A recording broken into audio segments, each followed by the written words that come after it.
Bismillahirrahmanirrahim.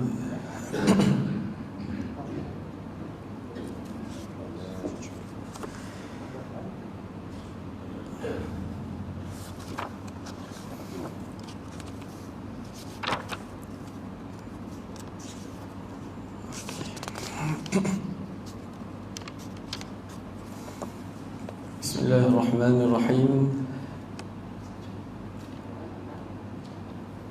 Assalamualaikum warahmatullahi wabarakatuh.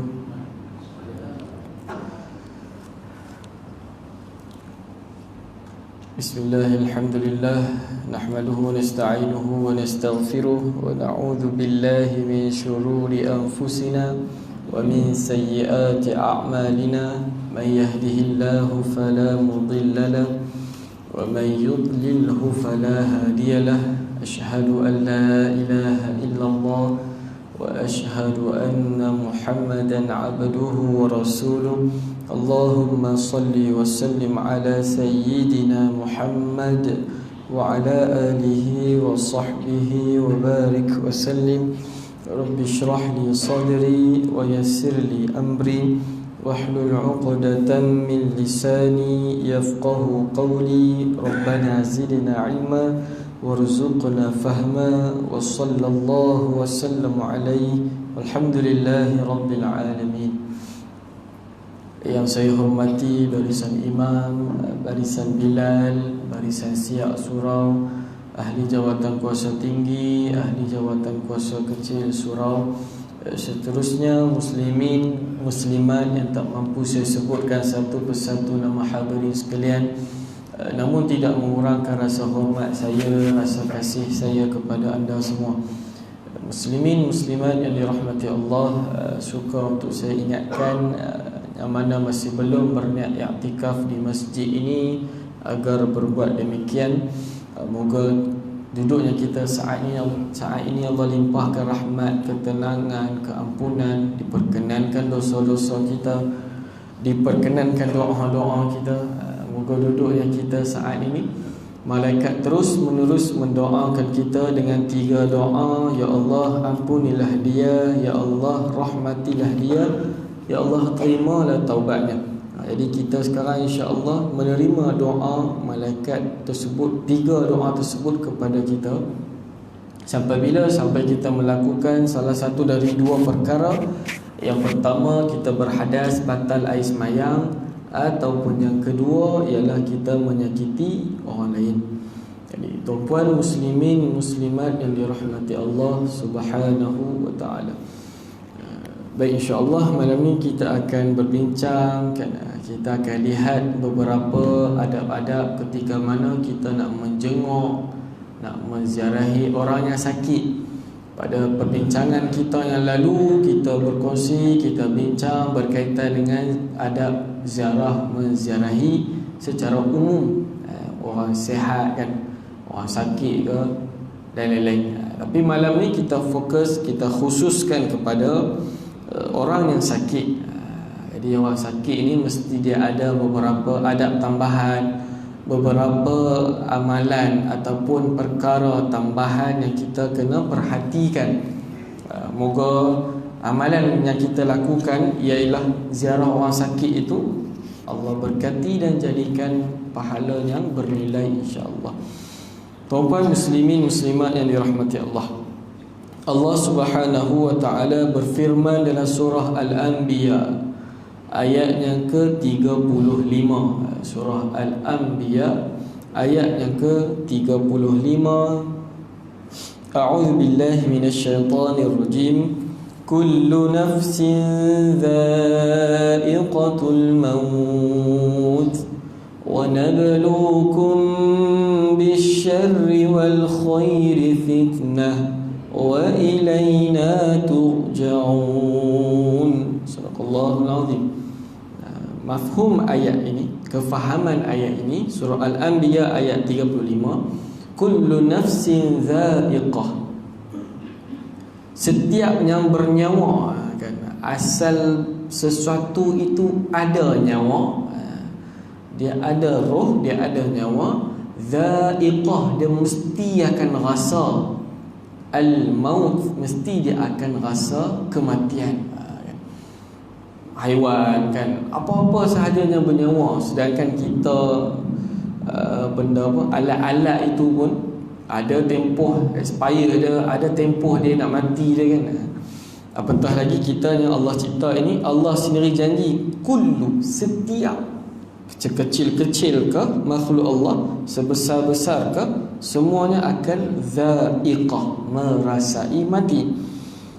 Wa nabluukum bisyarri wal khairi fitnah, dan Allah pasti akan memberi ujian kepada kita, sama ada kesusahan ataupun kesenangan. Daripada ayat kedua ni kita boleh faham bahawa asalkan seseorang ini ataupun satu ini dia bernyawa, dia mesti akan mati. Selagi mana dia ada nyawa, Allah akan uji. Kan itu. So setiap manusia dia akan mati, tetapi sebelum dia nak mati, sebelum dia nak merasai kematian, Allah mesti pasti akan beri dekat dia cubaan. Ujian ini ada dua jenis. Yang pertama ujian kesusahan, dan yang kedua ujian kesenangan. Kalau ujian kesenangan, macam mana kita dapat sekarang kan? Kita sehat, kita ada masa, kita boleh datang luang masa dekat surau lebih kurang 2 jam daripada maghrib sampai isyak. Itu nikmat senang. Allah uji sebenarnya. Allah uji nak tengok kita bersyukurkah atau tidak. Allah uji, Allah nak tengok kita nak guna ke arah kebaikan ataupun tidak. Itu nikmat kesenangan yang sebenarnya ujian. Begitu juga kesusahan. Susah ni memang kita faham yang tu je lah kan. Asal ujian dia susah, asal ujian dia susah kan. Soalan exam sekolah pun susah, ujian kan nama dia. Tapi kita terlupa bahawasanya senang itu pun ujian. Jadi salah satu kesusahan yang Allah uji kepada manusia ialah sakit.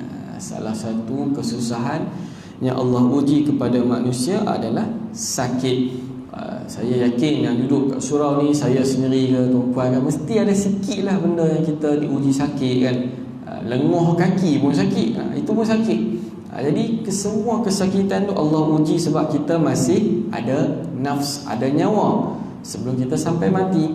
Lalu Allah tutup dengan wa ilaina turja'un, dan kepada kamilah, iaitu kepada Allah kita semua akan dikembalikan. Ayat tu pendek sangat, tapi kita boleh rungkai beberapa perkara yang telah saya sebutkan tadi untuk kita tadabbur dan faham ayat tersebut. Muslimin muslimat yang dirahmati Allah. Jadi daripada ayat ini kita dah boleh faham bahawasanya setiap yang ada nyawa pasti Allah akan uji dengan dugaan tertentu, termasuklah kesakitan. Jadi sakit ni dia banyak, dia ada macam-macam jenis. Ada yang sakit berat, ada yang sakit ringan, ada yang sakit sekejap, ada yang sakit lama. Tapi poin dia apa? Allah nak minta kita tetap sabar dan redha. Ada beberapa perkara ataupun amal ganjaran, kelebihan bagi orang yang diuji dengan sakit.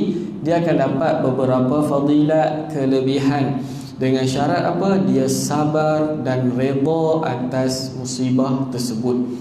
Antaranya ini famous hadis ni, yang pertama diriwayatkan oleh Imam Muslim, apabila kita seorang mukmin ditimpa apa-apa musibah, rasa sakit yang terus menerus, kepayahan, kita nak masak, gas tak ada, payah, kita sabar, redha, slow-slow kita urus, payah pun, itu satu ujian. Penyakit dan juga kesedihan, bahkan kesusahan yang susah hanya melainkan kesemuanya itu ada keampunan dosa. Kita kata apa? Asal benda itu susah, asal Allah uji kita sakit, benda yang tak suka oleh diri kita, tapi kita redha dan sabar, ada kafarah, ada keampunan dosa. Malah disebutkan dalam hadis dalam riwayat Imam Al-Bukhari, walau kesakitan yang kita alami itu hanya kerana terpijak duri ke, ataupun kita main kayu kan, masuk selumbar ke apa kan, sikit je, sikit itu pun ada kafarah kalau kita sabar dan redha. Sebab ada setengah orang tu terpijak duri, dia pergi maki duri tu kan, apalah duri, siapa yang tanam duri dekat sini, bla bla bla. Terkena selumbar, dia pergi marah dekat kayu tu. Nampak? Tapi kalau kita sabar dan redha, sikit itu pun ada keampunan dosa. Kita jangan ambil ringan lah apabila Islam, Nabi, Allah sebut dalam Quran, aku nak bagi keampunan dosa, nak bagi keampunan dosa. Jangan kita ambil ringan dengan ayat dan hadis tersebut. Sebab kita kena sedar, dosa kecil pun kena azab. Kan? Dosa kecil pun Allah tanya, Allah azab. Jadi kita harap dengan amalan sikit-sikit kita ni Allah maafkan, ampunkan dosa-dosa kecil kita. Jadi bila kita dengar Allah kena duri pun kita tak sabar, kita tak niat untuk kerana Allah, rugi, tak ada keampunan dosa.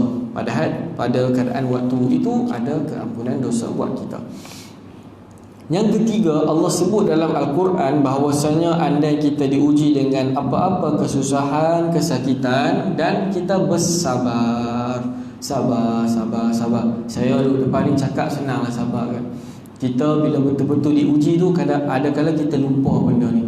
Tapi moga-moga ayat Quran ini Allah sebutkan dalam surah Az-Zumar ayat yang ke-10, bagi orang yang sabar itu aku janjikan aku akan sempurnakan baginya pahala yang tidak terhitung. Infinity punya pahala. Kan dia punya kes ganjaran ni lebih kurang macam ganjaran bagi orang yang berpuasa. Kalau kita solat kan ada nombor ganjarannya 27 darjat kalau solat berjemaah berbanding solat seorang-seorang kan.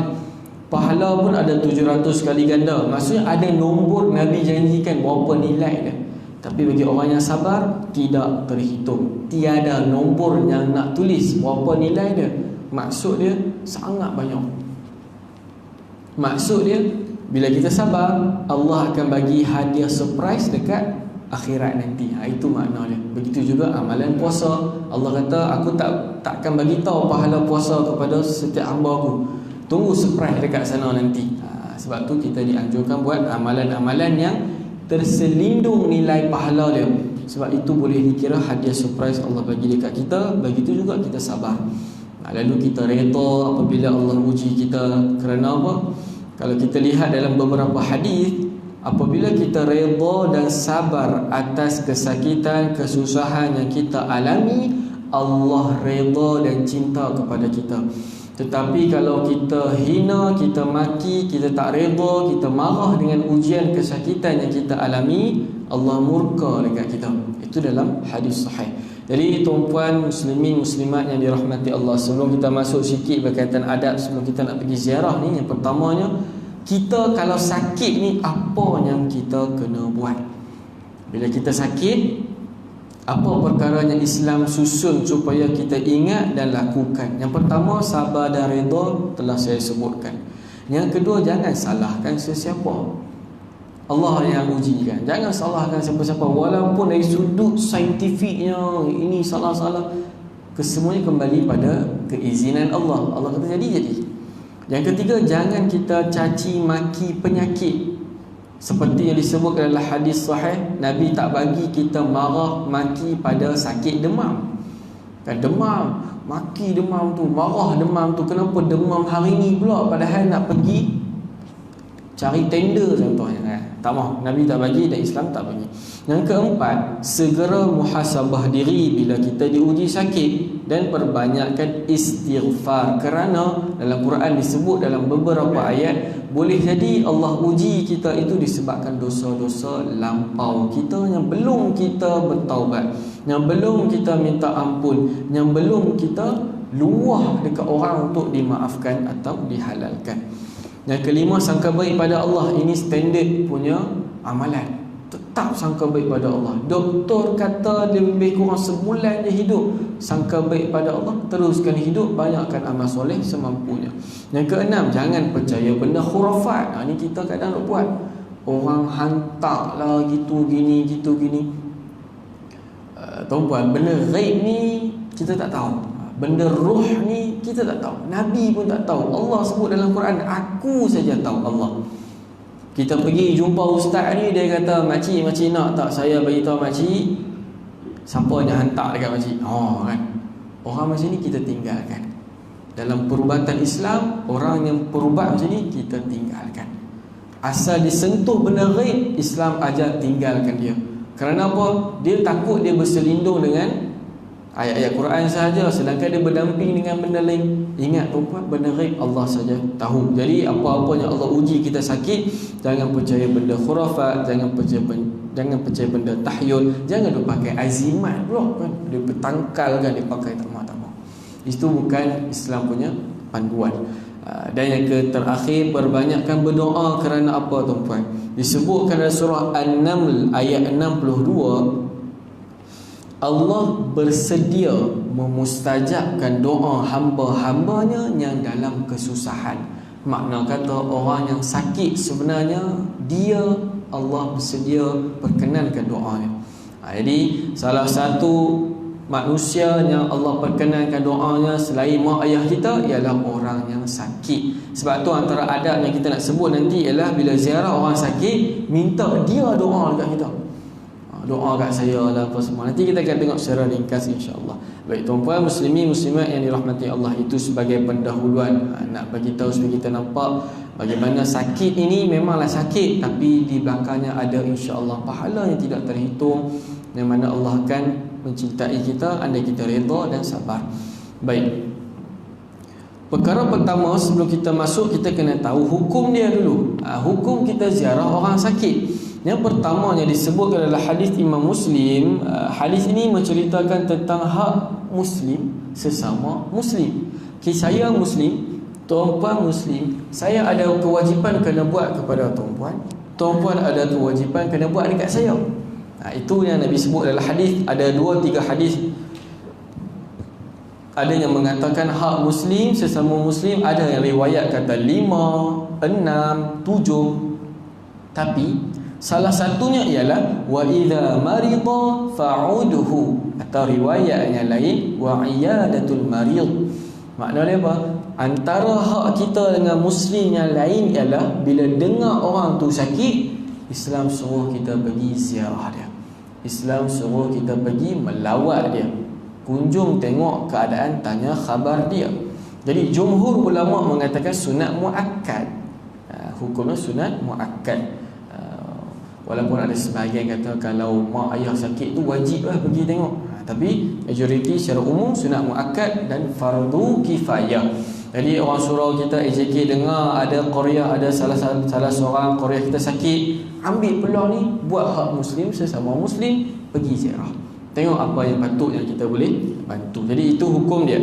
Kelebihannya 70,000 malaikat mendoakan kepada orang yang keluar pergi menziarahi orang yang sakit kerana Allah. Kalau dia keluar pada pagi hari, maka 70,000 malaikat akan mendoakan dekat dia kerahmatan, keampunan daripada pagi sampai ke petang. Kalau dia pergi ziarah pada petang hari, malaikat 70,000 akan mendoakannya daripada petang hari sampai ke keesokan paginya. Jadi besar ganjarannya. Daripada surau, contoh rumah kita sini je, yang sakit jiran kita, dekat je tu, tapi 70,000 malaikat terus menerus doa ke kita sepanjang separuh hari. Itu dalam hadis sahih riwayat Imam At-Tirmizi. Hadis yang lainnya, kelebihan ziarah orang sakit ialah seakan-akan kita memetik buah-buahan di syurga. Itu maksudnya amalan ziarah orang sakit ini merupakan salah satu amalan ahli syurga. Dia memetik buah syurga, maksudnya setiap perjalanan dia tu ada kebaikan-kebaikan pahala Allah kurniakan padanya, lalu diberi kedudukan di syurga seperti disebutkan dalam hadis riwayat Imam At-Tirmizi. Baik, yang pertama adab ketika mana kita menziarahi orang sakit. Jadi tuan-puan, adab ni dia sah diamalkan pada orang yang sakit itu, sama ada dewasa ke kanak-kanak ke sama. Kanak-kanak kita nak pergi tengok anak kawan kita sakit kan, ada juga dia punya ganjaran yang sama seperti kita ziarah orang dewasa yang sakit. Yang pertama, macam biasa, paling penting ikhlas kerana Allah. Kerana dalam hadis yang diriwayatkan oleh Imam At-Tirmizi, malaikat menyeru kepada orang yang keluar ziarah orang sakit kerana Allah. Lalu malaikat berdoa, berkata kepadanya, engkau melakukan sesuatu yang paling mulia. Perjalananmu itu perjalanan yang mulia. Lalu engkau akan ditempatkan di syurga. Maksudnya malaikat cakap baik-baik je dekat kita. Kita pergi ziarah sebelah rumah contohnya, jalan kaki. Sementara kita jalan kaki tu, beribu malaikat doa dan cakap benda baik kepada kita. Kita tak dengar kan? Kalau dengar kita lari je. Tapi bila malaikat cakap perkara baik, ada keberkatan yang besar kepada diri kita. Jadi kita kena ikhlas. Tak mau pergi ziarah rumah kawan ni sebab apa? Nak tengok harta pusaka dia banyak. Mana kok kita beli selit nama kita? Tak mau macam tu. Tak mau kerana dunia, tak mau kerana nak cari kabel lah, apalah, nak cari aib dia. Tak mau. Kena ikhlas kerana Allah. Kalau tak, buat habis minyak, buat habis masa kita saja. Yang kedua, penting seperti adab ziarah umum, pilih waktu yang sesuai. Bukan ikut waktu kita free, tapi pada waktu tuan rumah dan pesakit free. Kita tanya pesakit tu, dia kata boleh mai pukul 2. Kita kena tanya tuan rumah pula, boleh tak saya nak datang pukul 2? Sebab ayah kamu kata boleh datang pukul 2. Kerana apa? Orang yang sakit ni, dia tak sempat nak buat air ke, buat makan kepada tetamu. Tuan ahli rumah dia yang kena buat. Jadi kita kena minta izin keseluruhan ahli rumahnya. Mereka setuju nak kita mai, kita mai.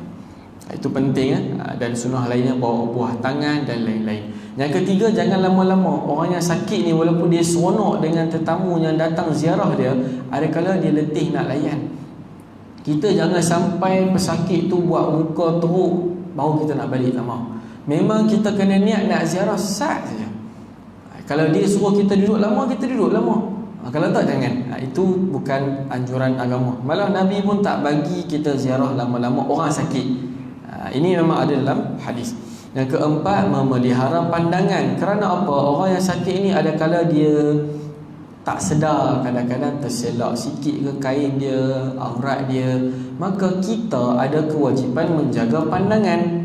Jadi kita boleh menyelamatkan pandangan kita daripada melihat aurat pesakit. Kalaulah ternampak sekali pandang, terus kita minta ahli keluarganya bantu tutup aurat dia. Sama ada lelaki ke pesakit itu mahupun perempuan, sama saja. Kita kena menjaga pandangan mata kita. Yang kelima, jangan tanya banyak atau cakap banyak perkara yang tidak ada kaitan, kecuali apabila diminta. Sampai dia tengok orang yang sakit ni, tanya khabar dia, sembang pasal dia je. Jangan duk sembang pasal bola semalam. Kawan tu tak tengok pun bola semalam, kita sembang depan dia pasal bola. Tak mahu. Nabi ajar sembang perkara berkaitan dan jangan cakap banyak kan? Kecuali dia yang tanya, dia yang suruh cakap, kita cakap. Kalau tak, jangan. Yang keenam, penting tunjuk prihatin. Tunjuk prihatin, tunjuk kita kesian dekat dia, tunjuk kita rasa sedih dekat dia kan. Jangan masuk-masuk tu kita bawa belon kan, kita main dengan dia apa semua, tak mahu. Boleh jadi waktu tu mungkin kesakitan dia tu mengundang maut, kita dah boleh buat seronok pula kan, kawan tu sedih lagi kan. Tak mahu. Nabi ajar tunjuk prihatin. Yang ketujuh, sangat penting juga, yang kita kadang-kadang terlepas pandang. Bila kita ziarah orang sakit, Nabi ajar dan menyuruh kita buat apa? Cakap yang baik-baik dan doakan yang baik-baik kepada pesakit. Kerana apa? Disebutkan dalam hadis sahih, kerana malaikat, para malaikat ramailah maksudnya, sebab dalam hadis ini dalam lafaz plural, lafaz banyak. Kerana para malaikat itu bersedia untuk mengaminkan apa yang kita cakap. Malaikat yang akan mengaminkan apa yang kita cakap ini, dia akan berada pada orang yang sedang nazak dan orang yang sedang sakit. Maka bila kita ziarah dua orang ini, kerana dua jenis ini, maka kita cakap baik-baik. Antaranya Nabi ajar untuk kita cakap baik-baik, doa baik-baik ialah semoga sakitmu sembuh, ataupun perkataan-perkataan yang bagi dia tenang, tak apa, sabar, moga sakit ni sembuh, moga sakit ini Allah ampunkan dosa-dosa kamu. Seperti mana disebutkan dalam hadis yang diriwayatkan oleh Imam Al-Bukhari, ketika mana Nabi dan para sahabat ziarah sahabat yang lain yang sakit, mereka mengatakan la ba'sa tuhur insya-Allah. Tak apa, semoga sakitmu ini membuat dosamu bersih. Kita bagi kata semangat, kita doa dekat dia. Itu sunnah anjuran kita yang ziarah. Kita tahu orang yang sakit doa dia mustajab, tapi Islam ajar kita yang ziarah ni, bila nak doa dekat pesakit, biar dia dengar. Moga Allah berkati, moga Allah bagi kesembuhan sempurna, moga Allah bagi kesihatan yang baik, moga sakit yang Tuan Haji Allah uji ni diampunkan dosa, dinaikkan darjat. Doa depan dia, biar dia dengar. Kerana doa kita, perkataan kita itu malaikat standby nak amin, amin, amin. Moga dengan amin malaikat itu beri keberkatan kepada pesakit. Yang ke-8 antara adab yang bagus seperti disebutkan dalam kitab Adab Al-Mufrad untuk kita amalkan ialah sunnah untuk kita duduk dekat di kepala orang yang sakit. Kita duduk dekat kepala dia. Apa hikmah dia? Yang pertamanya, beri kepada pesakit itu, kita nak bagi tahu dia kata kita memang rapat dengan dia. Kita kering dengan dia. Jadi kita duduk dekat kepala dia. Malah sebab yang kedua ialah supaya kita boleh ruqyah dia. Kita boleh buat apa? Kita boleh baca ayat-ayat Quran, kita berubat dia dengan ayat-ayat Quran. Baca Al-Fatihah ke sekali, baca selawat sekali, kita hembus ke dekat kepala dia, kita niat moga Allah bagi kesembuhan. Jadi tuan-puan, dalam bab ruqyah ni, nak berubat dengan ayat Quran ni, kalau boleh kita guna ayat-ayat yang memang kita selalu guna. Itu yang lebih kuat sebenarnya daripada kita guna ayat lain yang mungkin kita tak berapa nak lancar baca, kita tak berapa nak yakin kan. Apa dia? Surah Al-Fatihah. Sehari 17 kali kita baca kan. Jadi kita dah melazimi dan istiqamah surah itu. Sebenarnya surah itu sangat kuat dan dekat dengan kita kalau kita nak buat ruqyah. Buah, ambil air kan, baca Fatihah ke sekali, 2 kali, 3 kali, berdoa pada Allah, hembuskan air, minum air tu. Ataupun kita buat kepada orang yang kita ziarah, yang mana dia diuji dengan kesakitan. Yang ke-9 adab seterusnya ialah, ini boleh juga kita buat, tapi jangan buat secara terang-terangan. Apa dia? Dalam hati kita doa moga Allah beri kesembuhan padanya. Itu dalam cara yang pertama. Cara yang kedua yang telah saya sebutkan tadi, kita doa kuat-kuat. Jadi boleh dua-dua cara. Kalau contoh ramai orang kan, kita nak doa kuat-kuat, takut orang kata apa kan, so kita buat doa dalam hati. Yang penting apa? Tetap Nabi anjurkan kita doakan kepada orang yang sakit. Di samping itu, dalam hati kita doa minta Allah pelihara dan selamatkan diri kita daripada diuji sakit macam tu. Kan? Jangan kita doa yang pertama untuk dia, kita doa dalam hati. Doa yang kedua, kita doa kuat-kuat, ya Allah janganlah bagi aku sakit macam dia, ya Allah. Kawan tu sedih tak mau. Amalan ini ada disebutkan dalam hadis yang diriwayatkan oleh Imam At-Tirmizi. Bagus untuk kita buatlah kan. Sebab apa? Kita risau diri dia, kita doa kat dia, tapi kita minta Allah lindung kita. Bukannya kita nak biar dia terus meninggal ke apa, tak. Tapi ini anjuran agama. Sebab apa? Kita nak ambil fadilat berdoa tersebut. Jadi antara doa tuan-puan yang boleh kita beri ataupun kita amalkan kepada pesakit yang kita datang ziarah, selain surah Al-Fatihah yang kita selalu baca dan amal tu, boleh kita baca Allahumma shfi, nama dia. Allahumma shfi, nama dia. Contoh nama dia Ali. Allahumma shfi Ali. Cara dia macam mana? Satu tangan letak di kening, satu lagi letak pada tempat yang sakit. Itu yang disebutkan dalam hadis riwayat Imam Muslim. Ataupun kalau kita COVID ni, kita tak mau nak sentuh kan, kita doa je, ya Allah berilah kesembuhan pada Ali. Berapa kali ulang? 3 kali. Berilah kesembuhan pada dia. Yang saya sebut tu lafaz Arab, Allahumma shfi, nama orang tu kan. Ataupun yang kedua disebutkan dalam kitab Al-Azkar, juga diriwayatkan oleh Imam Abu Dawud. Mungkin kita biasa dengar doa ni, As'alullahal azim Rabbal arshil azim an yashfiyak. Doa ni tuan-tuan boleh ambil dalam kitab Al-Azkar dalam bab doa untuk orang sakit. Ada banyak, saya bawa dua ni je. Boleh buka kitab Al-Azkar yang dah terjemahan Melayu, buka bahagian bab doa kepada orang sakit. Ada doa ni, As'alullahal azim Rabbal arshil azim ay yashfik. Berapa kali baca? 7 kali. Apa yang Nabi janji? Melainkan Allah akan membebaskannya dari penyakit tersebut. Doa untuk diri kita boleh tak? Boleh juga. Jadi cara dia macam mana? Ayyashfik, last sekali dengan kaf tu dia dengan ayyashfi, dengan diri saya. Minta Allah beri kesembuhan untuk diri kita sendiri.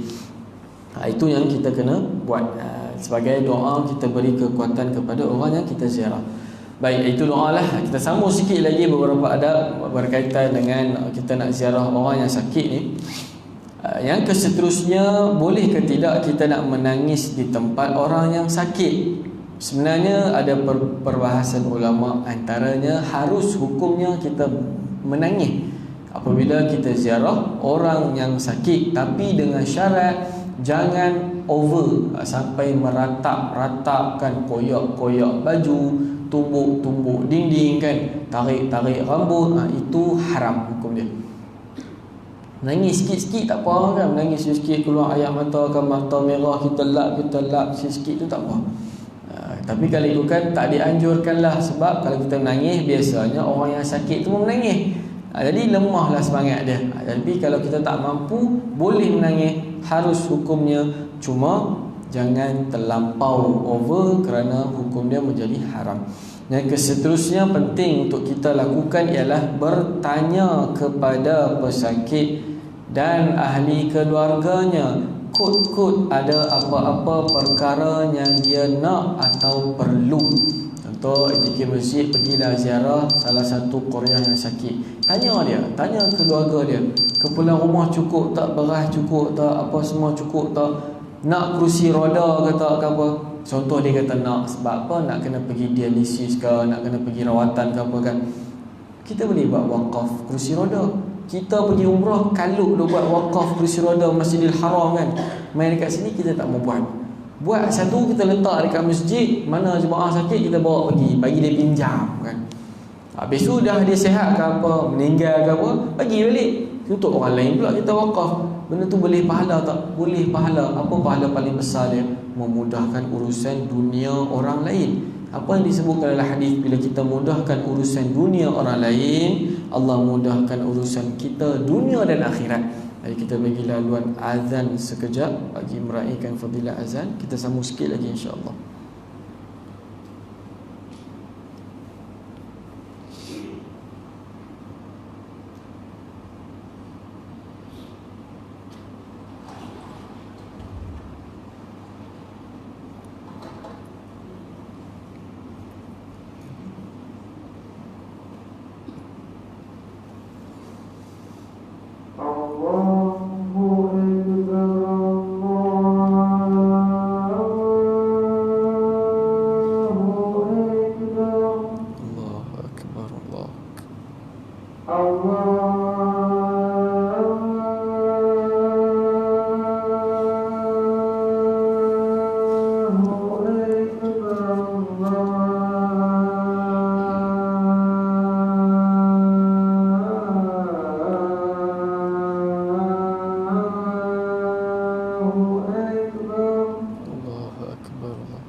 Asyhadu an la ilaha illallah wa anna Muhammadan abduhu wa rasuluh. Raditu billahi rabban wa bil Islam dinan Muhammad nabiyyan wa rasulah. Bismillah wassalatu wassalamu ala Rasulillah wa ala alihi wa sahbihi wa man walah, amma ba'd. Jadi tuan-puan muslimin muslimat yang dirahmati Allah, antara adab yang penting untuk kita buat ialah kita bertanya khabar, bertanya apa-apa keperluan kepada pesakit dan ahli rumahnya. Andai ada perkara yang kita mampu memenuhinya, sama ada secara sendiri ataupun berkongsi dengan yang lain, kita buat atas tujuan sedekah. Yang kedua, memudahkan urusan dunia dia. Moga dengan asbab itu Allah mudahkan urusan dunia dan akhirat kita. Jadi akhirat ni susah. Akhirat ni memang hidup dia susah. Bila kita dah sampai akhirat, kehidupan kita memang susah. Quran cakap memang kita akan susah, betul-betul punya susah. Jadi bila kita dekat dunia ni, kita ada sikit senang, kita senangkan orang.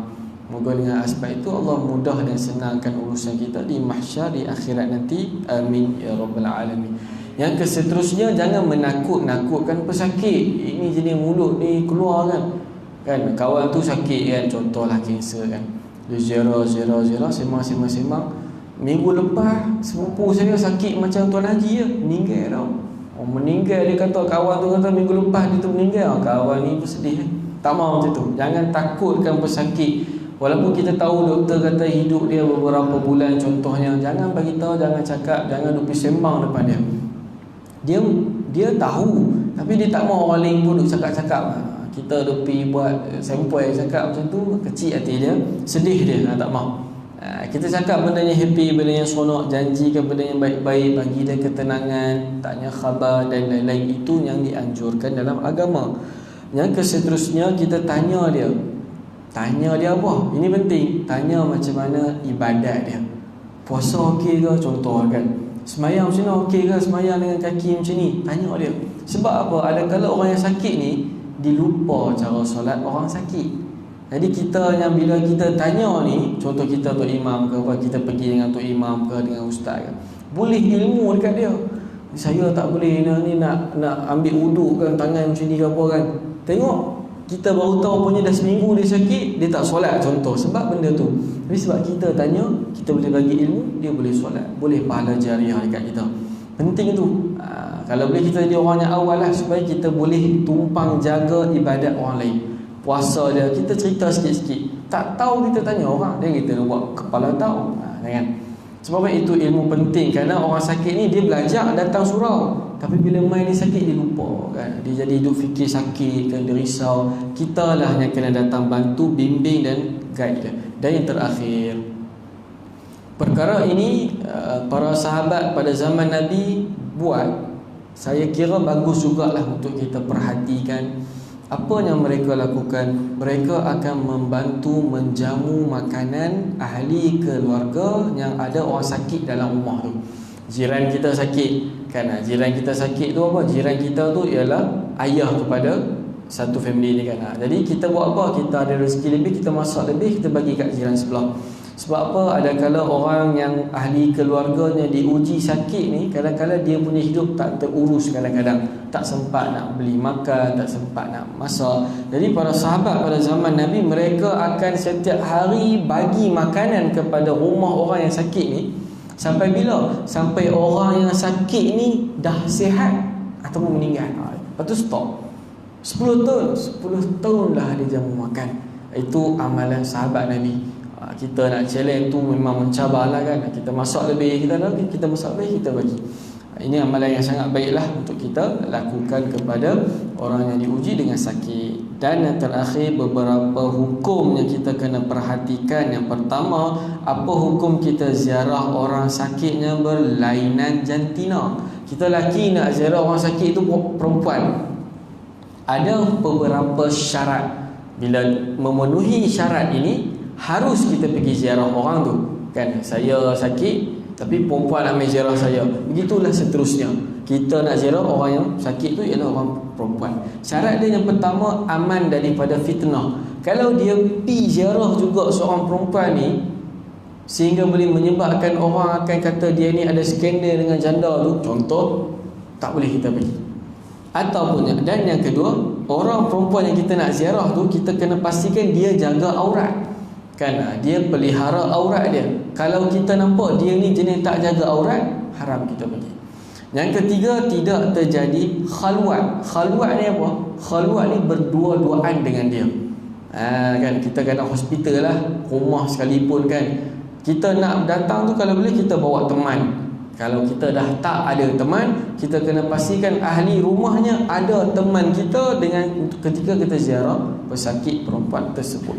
Manakala hukum yang kita nak bincang yang kedua ialah hukum kita menziarahi orang bukan Islam. Orang bukan Islam, hukum kita ziarah dia ialah harus sahaja. Tapi tadi kalau orang Islam hukumnya apa? Sunat muakkad, fardu kifayah kan. Tapi kalau orang yang bukan Islam, hukumnya harus sahaja. Dengan syarat apa? Kita tunjukkan akhlak yang baik, adab-adab Islam yang baik pada diri dia.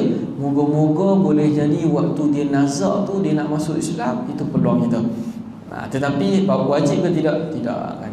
Kalau kita tak mau pergi pun tak apa. Kita kalau kita rasa kalau kita pergi ni, family dia buat upacara agama, jangan pergi. Tapi kalau kita rasa aman daripada fitnah, selamat daripada perkara yang tidak baik, kita harus ziarah kawan kita yang bukan Islam kalau dia diuji dengan sakit. Wallahu a'lam. Jadi itu sedikit sebanyak panduan agama yang boleh kita lakukan ketika mana kita nak ziarah orang sakit. Akhir kata, sabar atas ujian Allah. Moga Allah beri kepada saya dan juga tuan-puan sifat sabar yang jitu. Apabila kita diuji, kita tetap sabar. Bukan hanya kita cakap kepada orang untuk sabar. Moga kita juga Allah kurniakan sifat yang sabar. Amin ya rabbal alamin. Moga Allah sempurnakan pahala kesabaran tuan-puan yang saya tahu mungkin ada diuji dengan sakit kan. Moga Allah bagi kesembuhan sempurna, diampunkan dosa, dinaikkan darjat. Moga dengan sebab itu Allah redha dan sayang kepada tuan-puan kerana tuan-puan redha ketika mana diuji dengan sakit. Amin ya rabbal alamin. Saya mohon maaf terlanjur terlebih bicara. Terima kasih atas perhatian.